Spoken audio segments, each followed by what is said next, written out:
Thyroid, sugar ఇలాంటివి ఉన్నవాళ్ళు అసలు హెయిర్ ట్రాన్స్‌ప్లాంటేషన్ చేసుకోవచ్చా? అనే విషయం తెలుసుకుందాం.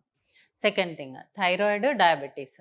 సో, ఈ ఆటో ఇమ్యూన్ కండిషన్స్ ఉన్నప్పుడు ఏమవుతదంటే, నార్మల్ వాళ్ళకన్నా హీలింగ్ అనేది కొంచెం ఎక్కువ రోజులు పడుతుంది. ఫస్ట్ ఆఫ్ ఆల్ ఈ థైరాయిడ్ గాని, డయాబెటిస్ కానీ అండర్ కంట్రోల్ ఉండాలి. వీళ్ళకి హీలింగ్ అనేది కొంచెం డిలేడ్ ఉంటది కాబట్టి వాళ్ళకది మనం ముందే ఎక్స్‌ప్లెయిన్ చేస్తాము. అలా ఉన్నప్పుడు మనం చేసుకుంటే గనక రిజల్ట్స్ అనేవి 100% పక్కాగా వస్తాయి.